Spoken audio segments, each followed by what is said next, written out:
पकड़ना पकड़ना गाड़ी पकड़ना गाड़ी बैठा रहा बैठा रहा बैठा रहा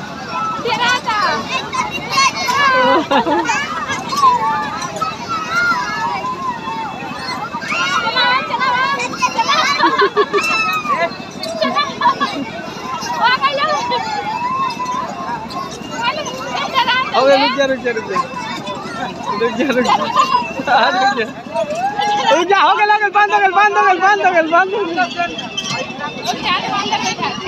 रुक जा रुक जा रुक जा